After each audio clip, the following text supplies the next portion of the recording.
Taiwan's premier tries to figure out what happens next after the passing of controversial legislative reforms. 当中条文有部分是对于未来在执行上是有窒碍难行之虞。只要行政院依照宪政的程序做任何的行为，我希望大院都不要把它当作是一种对大院的不礼貌。 Millions cast votes in South Africa as polling suggests a change in power may be on the horizon. 14 pro-democracy activists in Hong Kong are found guilty under a Beijing-imposed national security law. Plus, Taiwan's families are downsizing as demographic changes mean more people are living alone.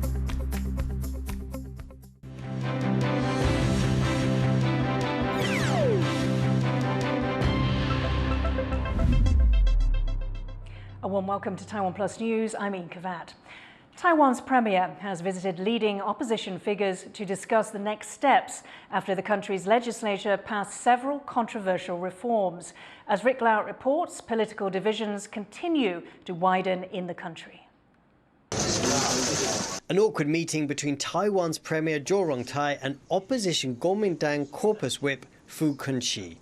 Fu's KMT, along with another opposition party, have pushed through controversial reforms to increase the legislature's powers. Zhou and his cabinet have vowed to veto the bills and send it back to the lawmakers. 当中条文有部分是对于未来在执行上是有窒碍难行之虞。只要行政院依照宪政的程序做任何的行为，我希望大院 都不要把它当作是一种对大院的不礼貌。 The reforms triggered physical fights in the legislature and brought tens of thousands of people onto the streets in protest. The ruling party, the Democratic Progressive Party, or the DPP, says opposition lawmakers hid details and forced through the bill. Taiwan's political divisions run deep, and the KMT says they're just behaving how the DPP did when they had control of the legislature. 过去的8年， 在蔡英文前总统带领之下，民进党一党独大，85%以上的法案都是强行表决通过。 But the DPP, which won the presidency in January elections but lost control of the legislature, says the new bills could be unconstitutional. DPP lawmakers have vowed to take it to the Constitutional Court if it becomes law. For the moment, the high political drama is on hold, but partisan political sparring continues. The KMT, emboldened by its success in the legislature, has vowed to go after the DPP on previous scandals, and are also now accusing its rival of infringing on people's right to privacy by using data from mobile phone networks to profile the protests. Taiwan is getting used to a new political landscape, as the country sees its first divided government in 2 decades. The drama in the legislature has reminded everyone just how big political divisions are here. The task now for the country's leaders is how to resolve those differences. Joseph Wu and Rick Lowett for TaiwanPlus. A Democratic Progressive Party official is under fire for saying that he obtained mobile phone data on protesters rallying against the recent legislative reforms. Wang Yichuan says the data could reveal users' age brackets and whether they had been at other protests. Opposition lawmakers have condemned the comments, saying that the ruling party may have illegally spied on the public. To learn more about data privacy in Taiwan, Chris Gorin spoke to the president of the Taiwan Law and Technology Association, Yashi Chang. Under current Taiwanese law, what's the kind of data that telecom companies can collect and share or sell with data brokers or other customers? Technically speaking, the telecom companies, they are capable of collecting the data of customers' personal information because we give our personal information to the companies while we fill in the applications. They are also capable of collecting the customers' data while the customers using their services, such as the internet connections or the locations, so to speak. According to the law, the question is multi-level. First of all, we should ask whether the data falls into the category of the personal data. Because according to the law, the personal data is by definition, you can use the data to identify or indirectly a natural person. So if you cannot use the data to identify a natural person directly or indirectly, the data does not fall into the category of the personal data. The data that's in question in this case, location, age group, gender, postal code, hypothetically, would there be anything illegal or unusual for this kind of data to be collected and sold for uses like market analysis or things like that?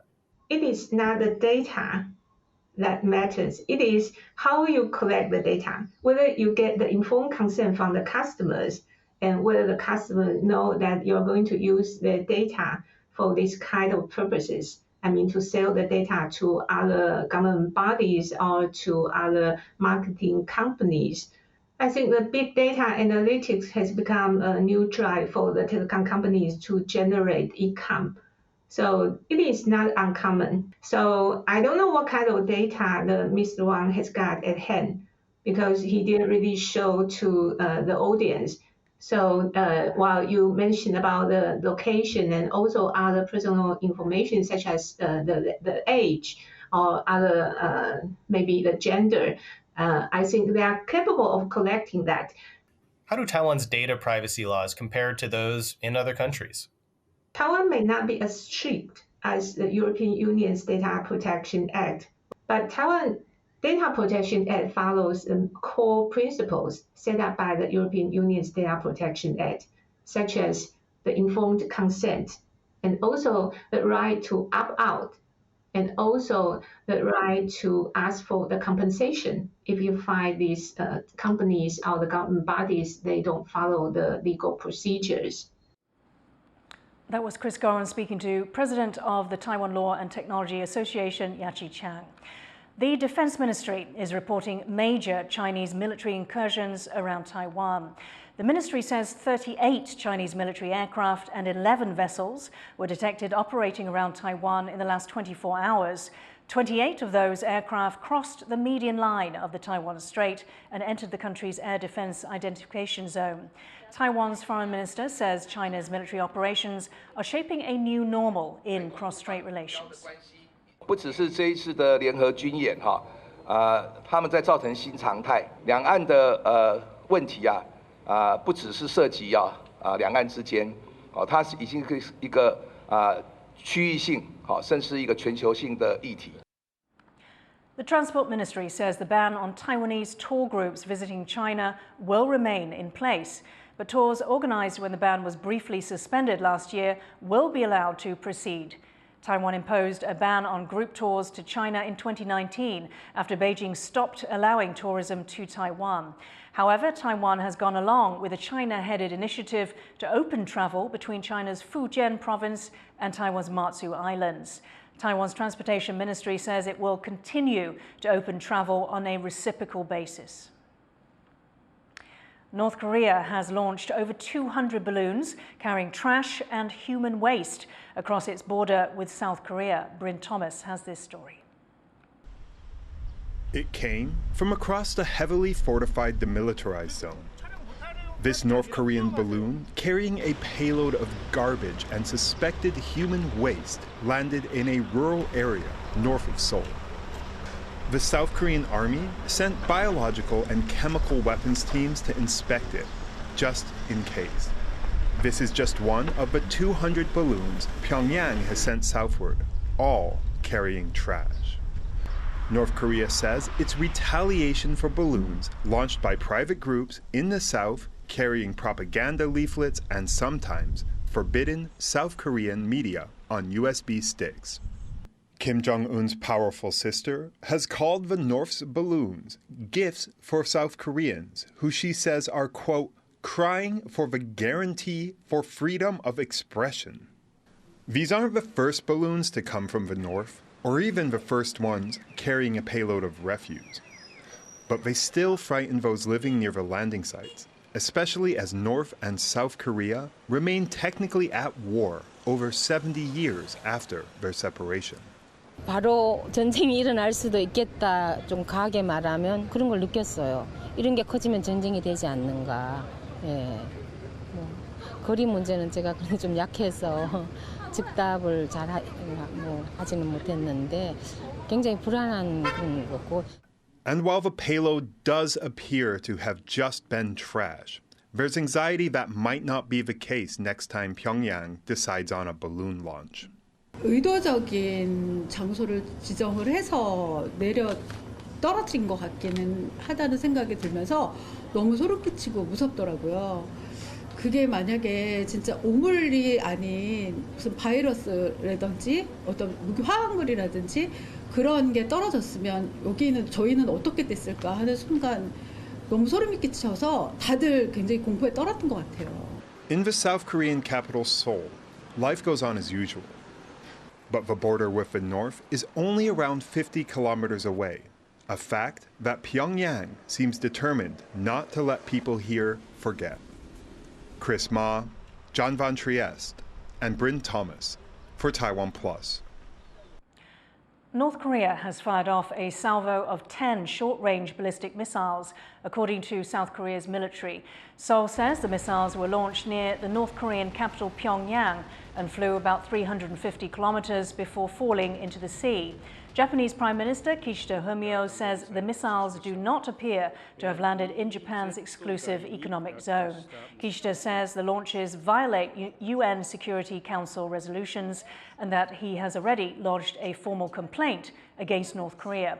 The incident comes after a North Korean rocket exploded in midair earlier this week in an attempted satellite launch. Millions of South Africans have cast their vote in the country's national elections, expected to be the most competitive since the end of apartheid. Opinion polls suggest the ruling African National Congress will lose its parliamentary majority after 30 years in government. Rosie Grenenja reports. Polls close and counting begins in South Africa's national elections. Seen as the most consequential since the end of the nation's apartheid era. Nearly 28 million South Africans registered to vote and turned out in force, with huge lines waiting to cast their ballot. These voters say they're tired of the way things are. This time, I really expect changes because as you can see that in our town, there's a lot of unemployment. So I want change in it so we can be employed. Current President Cyril Ramaphosa is vying for 5 more years in office with his African National Congress party. The ANC has ruled South Africa since leading the country out of apartheid's white majority rule to democracy in 1994, with Nelson Mandela at the helm. But the party is now the target of discontent among younger generations. As South Africa's population of 62 million struggles with an unemployment rate of nearly 33%, the highest in the world. There has also been a failure of basic government services that sees many communities go without running water, electricity, or adequate housing, while the ANC has faced numerous corruption scandals. Polls suggest the inequity threatens to unseat the party, but Ramaphosa has promised to do better and remains confident. This is the day when South Africa decides on the future of our country, who should lead the government of South Africa, and I have no doubt whatsoever in my heart of hearts that the people will once again invest confidence in the African National Congress to continue to lead this country. South Africans vote for parties, not directly for their president. The parties gain seats in the parliament according to their share of the vote, and politicians then elect a president. Opposition in the presidential race is fierce but fragmented. The 2 biggest opposition parties, the centrist Democratic Alliance and the far-left Economic Freedom Fighters, are not forecast to reel in enough votes to overtake the ANC. But the 2 could join forces with 50 other parties contesting in the election. Thank you. don't get to the 50% plus one mark, we will obviously look at the lie of the land. There may be parties that are elected into parliament that are outside of the charter that may want to then make a decision to work with us, and we would welcome that. Any changes to ANC's hold on power could be monumental for South Africa. If it loses its parliamentary majority, the ANC will likely have to form a coalition government to keep Ramaphosa as leader. South Africa is now bracing for results expected by Sunday, as the promise of change hangs in the balance. Delphine Chen and Rosie Greninger for TaiwanPlus. Mexico looks set to elect its first female president this weekend as campaigning comes to an end. Support polls show ruling party candidate Claudia Sheinbaum in the lead, followed by Xochitl Galvez of the main opposition party. Both Sheinbaum and Galvez have promised to address the country's high rates of gender-based violence and gender disparities if elected. Stay tuned to Taiwan Plus. Coming up after the break,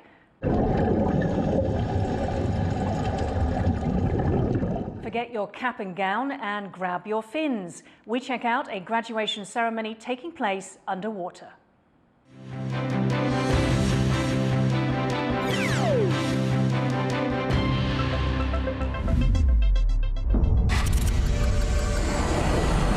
I want competition with China, not conflict. The entire world has great interest in keeping Taiwan's chip industry functional. So the silicon shield that supposedly has been protecting Taiwan.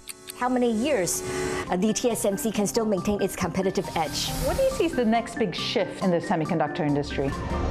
Taiwan's take on global headlines. All that matters, Taiwan Plus.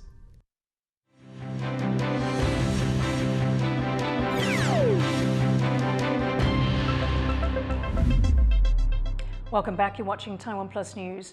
The average household size in Taiwan has hit a record low as more young people are choosing to move away from home. And with more senior citizens living alone, the government is trying to find ways to meet the growing demand for senior care. Wesley Lewis has the details.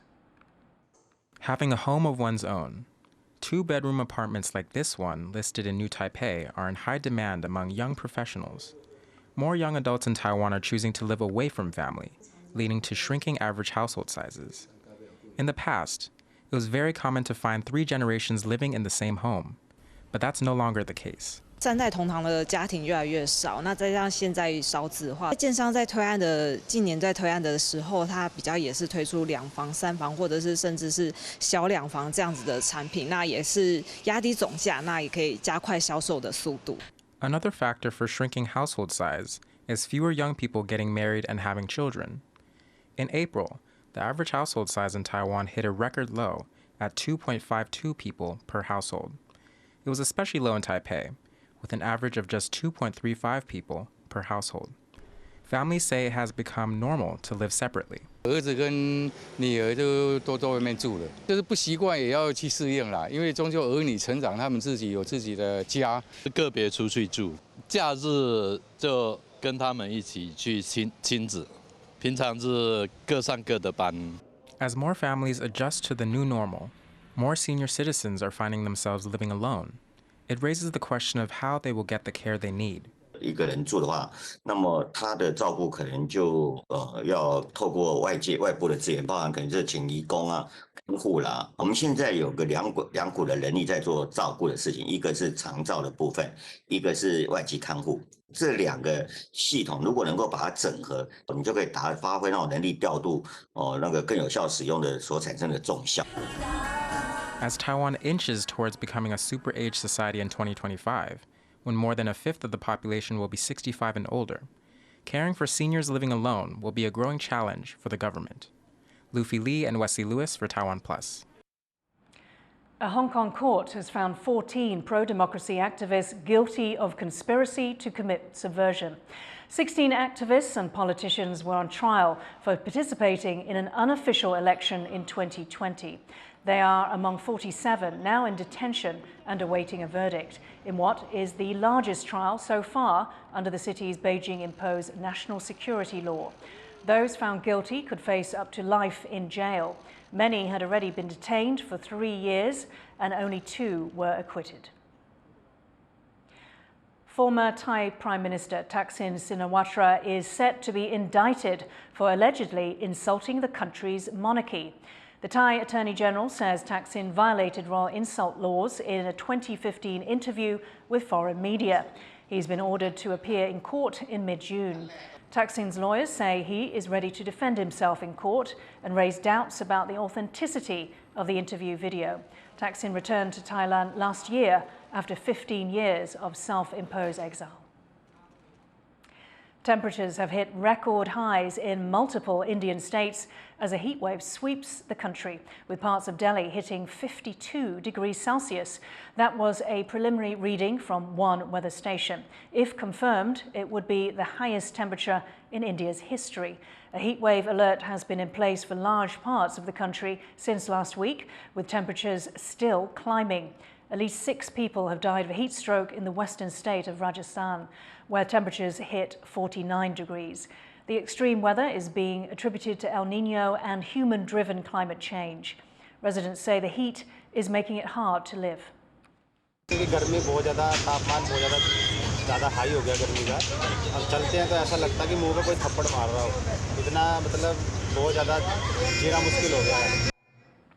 For more on the extreme heat hitting India, Sally Jensen brings us this report from Kolkata in the country's West Bengal state. On Wednesday, a temperature reading in Delhi hit almost 53 degrees Celsius, which, if confirmed, would break the national heat record for India. The automatic weather station was an outlier in the capital territory, with most other stations recording between 45 and 49 degrees Celsius. New Delhi is home to almost 30 million people. A red weather alert designating a severe heat wave was issued, urging people to keep cool and stay hydrated. Heat waves are common at this time of year, but have got considerably worse over the last few years, in part driven by the climate crisis. It's only hovering around 35 degrees Celsius here in Kolkata, but the humidity makes it sweltering, and people who are here are doing everything they can to stay safe. John Su, Suvan Pal and Sally Jensen in Kolkata for TaiwanPlus. Taiwan is collaborating with Japan's entertainment industry to create original animated content. The new project aims for 3 Taiwanese stories to be animated in Japan, a global animation industry leader. The project will include more Taiwanese stories and short fiction in the future. Taiwanese creators will have the opportunity to work with Japanese animators and tap into the broader entertainment market. 这一次合作主要是我这边会去跟他们做对接，也就是说我会进行编剧，那再跟他们的产业链进行一次合作。那透过这次的合作，我能够更了解他们是怎么运作的。那我能够用我这个点再去串起台湾的后续的产业链。 An elementary school on Green Island off Taiwan's east coast has special graduation ceremonies underwater. Teachers hope this experience will build up students' courage and deepen their connection to their hometown. TaiwanPlus sent a team there to check it out.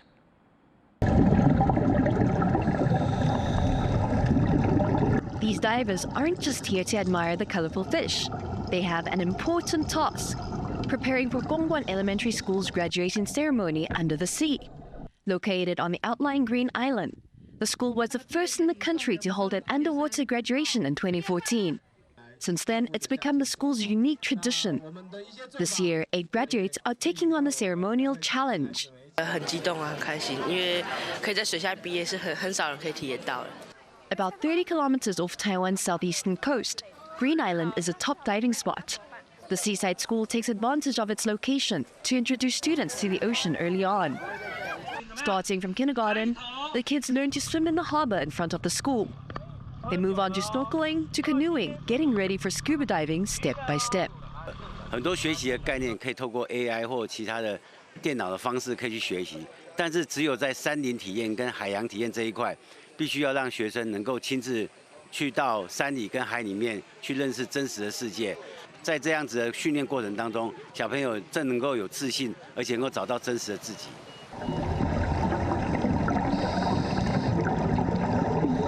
After years of preparation, the big day comes. Each student was led into the water by their trainer. When they reached the spot where the teacher and officials waited 10 meters below, they received their diploma. As part of the celebration, the graduation group also visited Green Island's famous diving spots, including this heart sculpture and the seahorse mailbox, located 60 meters off the island's coast. This underwater mailbox is the deepest functioning mailbox in the world.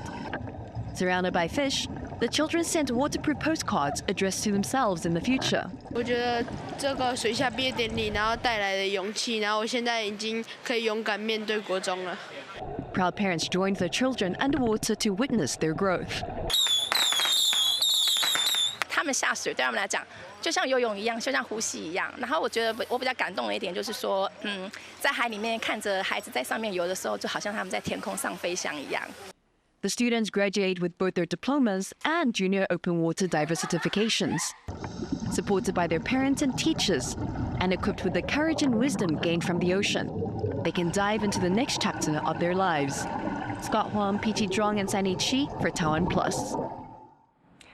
Thank you for watching TaiwanPlus News. You can visit the TaiwanPlus website or follow our social media for more stories from Taiwan and around the world. Before we go, take a look at this art exhibition in London, showcasing artist Alvaro Barrington's pieces inspired by Caribbean carnival culture. I'm Yin Khvat. Take care. See you next time.